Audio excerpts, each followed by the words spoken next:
Hello, folks, and thank you for taking the time to tune into today's episode, Thursday, May 5th, of the Bridgewater's Finest 2016 NHL Playoffs podcast. I feel as though I would be remiss, though, if I didn't, before we get into the episode, at least speak for a second on the ongoing situation in Fort McMurray, Alberta, maybe for my American listeners or those who still have not heard. In Fort McMurray, they're currently dealing with a massive wildfire that has, over the past couple of days, grown absolutely out of control. It has taken many homes and has displaced nearly, at last count, the last count that I saw, nearly 90,000 people being displaced from their homes, many of them who have lost essentially everything. And it's a very difficult situation for any Canadian to watch and to see, and the imagery that is coming out of Fort McMurray is like something out of a horror movie. If you've been made aware of the situation, or if you've researched the situation, heard about it, anything like that, if you are at all interested or at all in the position to make a donation to relief efforts for Fort McMurray, I've included a link in the description below to this video, to this episode of the show, to make a donation to the Alberta Fires Appeal via the Canadian Red Cross. All donations that are made to the Canadian Red Cross are being matched dollar for dollar by the Canadian government. So anything that you are able to donate, if you're in the position to do so, it would be very much appreciated for all of these people that are essentially losing most, if not everything, in their lives. So if you're able to make a donation, that would be fantastic. And all of my love and all my thoughts to the people who are affected by this and the people who are trying to get their lives back on track in Fort McMurray. So Godspeed, guys. And now on with the show.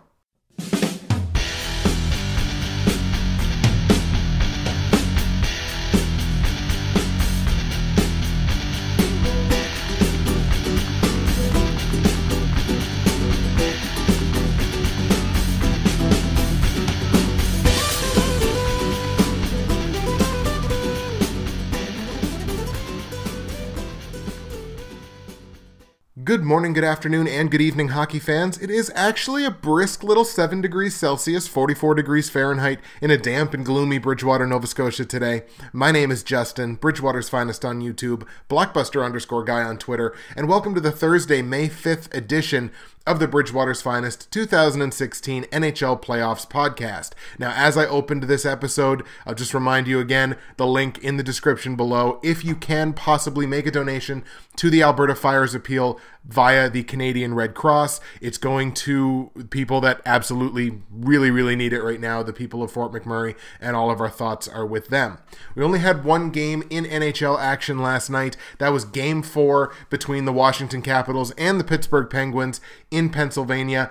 Pittsburgh with an exciting 3-2 overtime victory in Game 4 to push the Washington Capitals to the brink of elimination. Pittsburgh now leads that series 3-1. Shots in this game slightly favored the losing Capitals at 36-33. The Penguins, of course, playing this game without Chris Letang, who is just a minutes-eating monster on the back end there. So they really leaned on guys like Trevor Daley, who had himself a hell of a game and really stepped in and filled the void from the missing Chris Letang, serving his 1-game suspension. The Penguins were the team that were looking to and were able to establish a very early physical edge in this game, but at just 2 minutes and 58 seconds into the first period, it is Washington who gets on the board first. It's Jay Beagle with his 3rd goal of these playoffs. Tom Wilson and Tom Chorney get the assists on that play. It was an interesting little play. Wilson just dumps the puck in deep. Beagle goes in, chases after it, and really just chips the puck with his backhand. And it just, you know what? It was just a seeing eye shot, and it gets in over the right shoulder of Matt Murray. He didn't even know it was in because the puck bounces in, it bounces out immediately, so he sees it in front of him, so he kind of squares back up to the puck. He had no idea that it went in. The refs would take a look at it. Obviously, it was a good goal. You could tell on the replay. Washington shocks the Pittsburgh crowd early and takes a 1-0 lead.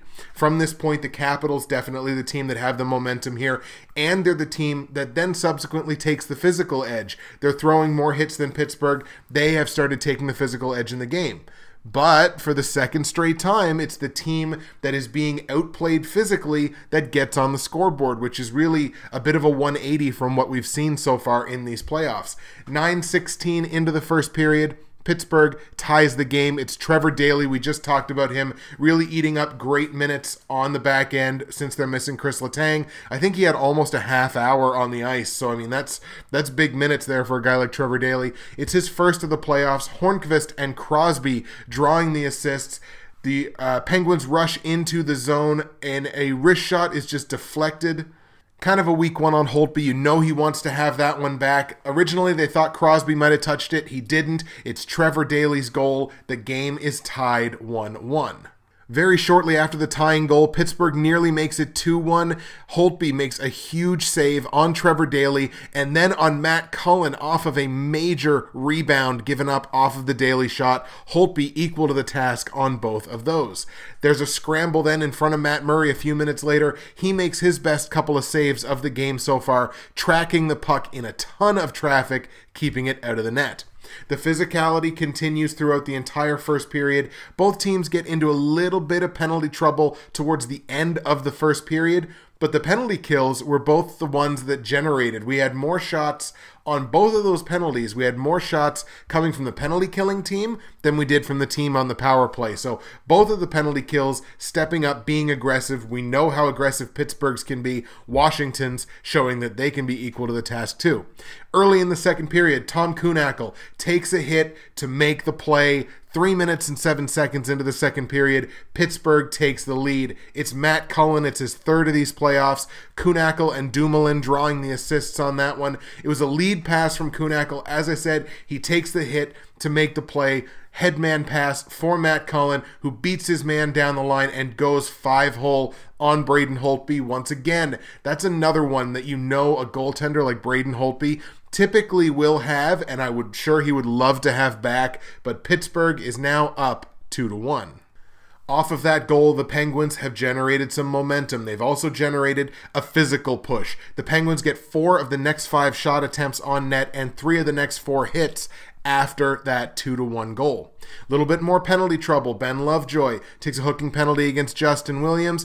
TJ Oshie then subsequently takes a cross-checking penalty on Trevor Daley, so those ones kind of offset. Very brief Pittsburgh power play at the end of that 4-on-4, and Braden Holtby comes up with a huge save. Sidney Crosby and Evgeny Malkin do a little give and go. It's Crosby at the bottom of the face-off circle with a snapshot. He loves a shot from that area. Braden Holtby, equal to the task, finds the puck and makes the save. The Penguins are still kind of holding on to, it's a very slight physical edge, but they're holding on to the physical edge here. But then we see our third goal of this game coming off of the team that at the time being pretty badly out-hit. 16-19 into the second period, Washington ties the game. It's John Carlson, a guy I've been talking about all playoffs, his 4th of the playoffs. Justin Williams drawing the assists. Beautiful cross-ice pass from Williams, who is about 1-on-3 at this point. Goes cross-ice to John Carlson, who is wide open in the slot. Carlson wrists it home behind Matt Murray. Big celebration, big fist pump. He's pumped. Washington ties the game. The rest of the second period saw very little offense from either team. Ian Cole and Tom Wilson take offsetting roughing penalties. Nothing generated on that 4-on-4. Opportunities start to open up a little bit here, both ways really, to open up the third period. Both goaltenders playing very strong at this point. You know it's a close game. Gonna come down to the netminders. Shea misses the net, very close shot. Washington then turns the puck around immediately in transition, and Matt Murray has to stone TJ Oshie in tight. What a save that was. That is your hashtag game saver if you want to go in that direction. But that was a huge save from Matt Murray on TJ Oshie, one of the most dangerous snipers on that Washington team. Then you got Matt Cullen. Matt Cullen with a great chance for his second goal of the game to give the Penguins the lead again. He toe drags. He beats Holtby high, but it rings off the crossbar. Matt Cullen was that close to giving Pittsburgh the lead. Braden Holtby then turns around, makes a great save on Shea, Connor Shea in traffic, and clears the rebound away from his crease. Both goaltenders starting to turn up the heat. They're both on their game. Carl Alsner takes a high sticking penalty against Sidney Crosby late In the third period, the Penguins generate bupkis on the power play. Absolutely nothing. So we are headed into overtime. In the overtime period, Matt Murray makes the first big save of the period, another save on TJ Oshie. Oshie had a couple of great chances in this game, could have broken the game wide open. The Capitals get down, they block a couple of Penguin shots, trying to keep that puck away from their net. Sidney Crosby, playing the physical game, throws a hit on Matt Niskanen. It's not a big hit, but it's a hit that keeps Niskanen out of the play. And that would become very important just a few seconds later, 2 minutes and 34 seconds into the overtime period. Pittsburgh wins the game. It's Patrick Hornqvist, his 5th of the playoffs. What a playoff he's having. Shea and Dumoulin drawing the assists. That's the second point of the night for Dumoulin. It was just a bit of a loose puck. Like, Shea kind of throws the puck on net, just kind of lightly towards the net, and it bounces off of, I believe it's Mike Weber. It bounces off of Weber, then Weber tries to clear it. He unfortunately taps it right onto the tape of Patrick Hornqvist, and Braden Holtby had very little chance on this to really track that puck and make any kind of a save. Pittsburgh scores, the game is over, and Pittsburgh has a stranglehold 3-1 on the Washington Capitals, who, remember, won the President's Trophy. Here's your stat of the day. In series where Pittsburgh leads 3-1 all time, they are 10-3. Now, that doesn't mean that they're unbeatable. It just means that they win most of the time. So Pittsburgh has a 3-1 series lead, and they're going to try to make it an 11-3 all-time record when this series goes back to Washington for Game 5. Couple of news and notes from around the league. The NHL announced the nominees for the 2016 Mark Messier NHL Leadership Award. This is given to a player, obviously, who shows exemplary team and individual leadership on the ice and off. These are nominees that were hand-picked by Mark Messier, as is the case every year. He solicits suggestions from all NHL teams, and then he picks the final 3. This year's nominees: Washington's Alexander Ovechkin, the Islanders' John Tavares, and the Predators' Shea Weber. This could go any way, really. All 3 of these guys do great things for their team, do great things for their community. My lean, I guess, is John Tavares, and the only reason Tavares is my lean is Tavares actually reminds me a little bit of Mark Messier. But in any case, that's my lean, is Tavares. Who do you guys think is going to win that leadership award? Again, you can't go wrong. It's one of these ones where everybody really is a winner. You really can't go wrong with it. The Arizona Coyotes as well are now set to make a change at general manager. They are set to announce an analytics whiz by the name of John Shea as their new general manager. He would become the youngest general manager in NHL history. He does not turn 27 years old until the 9th of June. So he's 26 years old. He could be set to become the youngest GM in NHL history. It's kind of interesting how now the general manager position, at least one team here, is sort of turning away from the law aspect of it and turning towards a guy with an analytics background, because analytics are becoming so important in the evaluation of young players, evaluation of a team.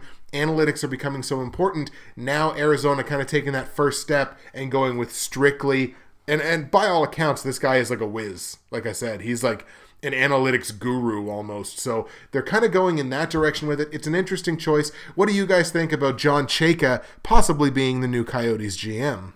Okay, guys, we got a pair of games in the NHL tonight. This is going to be a pretty short episode. We're only just a precious few minutes into this thing, but we got a pair of games tonight. We're going to start with Dallas in St. Louis to take on the Blues. Game 4 of that series, after St. Louis blew out the Stars 6-1 in Game 3 to take a 2-1 series lead. Game begins at 8 p.m. Eastern Time, available on CBC in Canada, as well as NBCSN in the United States. Brian Elliott obviously is going to be a go for the St. Louis Blues tonight.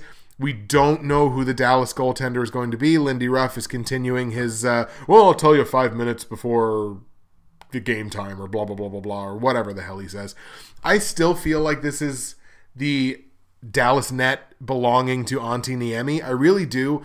I didn't think they pulled Niemi at the right time. honestly, in game 3, I think they should have given him a chance to kind of keep fighting through it. And evidence of that is Lettinen was brought in, and a minute later he gets scored on. So I feel like this net should still belong to Antti Niemi. I would hope to see Antti Niemi back in net tonight, give him a chance to kind of redeem himself. Now look, he didn't have a good start. He was only in there for 23 minutes, and he gave up 3 goals. So it's not like he had a great start, but I think he should have been given a better chance to kind of rebound from that. So I'd like to see Antti Niemi tonight, but it's Lindy Ruff, so who the hell knows. On the plus side for the Stars, I mean, there's nowhere to go but up from game 3. I mean, quite frankly, let's overlook the fact first that you were outscored 6-1. You were outshot pretty convincingly. You were outhit pretty convincingly. You were 0 for 4 on the power play. You were dominated in the face-off circle, 58% to 42%. Really, nothing really went right. And your guy got beat up by Ryan Reeves, who then blew your bench a kiss. So really nothing went right in that game. So there's nowhere to go but up from here. So I would expect the Stars are going to put forward a much better effort tonight than they did in game 3. Vladimir Tarasenko, with his 3-point effort in game 3, now tied for 10th in playoff scoring. So it's one night can really make all the difference in terms of playoff scoring. And Tarasenko played his best game in multiple. I think he went pointless for the last 3 games or something like that before game 3. So Tarasenko played his best game in quite a little while. And let's talk a little bit about David Backes. Here's David Backes, a guy, he's the captain of the Blues. Not expected really to be like a primary producer, but here's David Backes, and he's making the most of the few opportunities that he's taken on net. He's only got 13 shots on goal in these playoffs. Dude's got 5 goals, and he's turning into like a deflection guru. Like that deflection goal that he had in game 3, there are so few players in the league that have the hand-eye necessary for something like that. And David Backes, with a huge play there, 5 goals on just 13 shots, turning into a little bit of a sniper. So he's a guy that St. Louis has been able to deploy in key situations. Let's overlook the fact that he's obviously the team leader with the captaincy.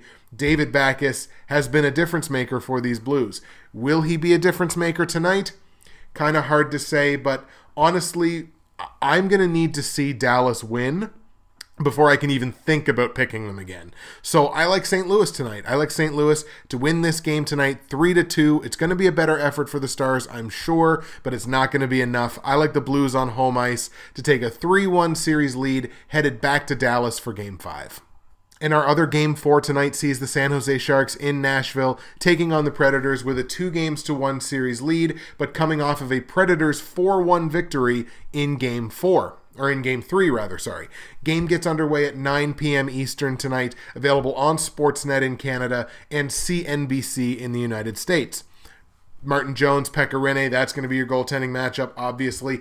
And in Game 3, the Predators finally used their speed. It was something that I talked about it when I previewed the series. They're a much faster team than were the LA Kings that the Sharks faced in the first round, but they didn't use it. Like, they didn't use it in the first pair of games, and San Jose smoked them. So they finally got to using their speed on home ice. They need to do more of that. If they do more of that, they're going to be fine in this series. The Sharks need to step up their game physically. They were out-hit in Game 3, 37-28. That is atypical for the Sharks, who are a physical team. They need to step the physicality up and at least even those hits out, if not out-hit the Predators. They also need to be better in the face-off dot. They've got good face-off taking centers on this team, but they were beaten 57-43 in terms of percentage in the face-off dot in Game 3. They need to be better at that in order to build that puck possession, to build momentum, to generate offense. If you're looking for an X factor tonight, if you're looking for a guy on San Jose's side that I think is going to be able to be a game breaker here, I'm looking at Thomas Hertl. Thomas Hertl playing on that top line, I felt, even though he didn't register a goal, he did get an assist, and I felt he played his best game of the playoffs in Game 3. Had 4 shots on goal, felt like he was all over the ice. He's playing on a line with Thornton and Pavelski. They typically draw the defensive pairing with Brent Burns.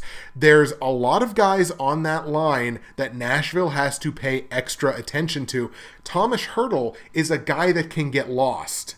He can get lost in there, and if they can find him with the puck, he can have opportunities. He could bury a couple of goals in a game. He's a guy that can be an X factor for the Sharks. They need to roll him out in the proper situations, and Thomas Hertl can be a game breaker, and I expect him to have a big night tonight. Ditto on the Nashville side for Mike Fisher. Game 3, he had 6 shots on goal. He was all over the ice in Game 3, stepping into that second-line center role, but he can float between second and third, top 6, top 9, somewhere in there. He can kind of float. So Nashville, especially where they're at home, they have the benefit of the last change, can take a guy like Mike Fisher, and they displayed it in Game 3 where he had 6 shots on goal and was, again, all over the ice. They can take a guy like Mike Fisher, deploy him in advantageous situations against the Sharks' bottom 6 forwards, and Mike Fisher can be dangerous. I think he's going to be dangerous again in Game 4. So I look for Mike Fisher and Thomas Hertl to have big nights tonight. But I do like the Sharks. Overall, I think the Sharks are just playing a better team. So I like the Sharks tonight. They were an incredibly good road team all season. I like them to split Games 3 and 4 in Nashville. So I like San Jose tonight to win by a score of 4-2. Maybe the 4th goal is an empty netter. Who knows? But I like a 4-2 Sharks victory going back home for Game 5.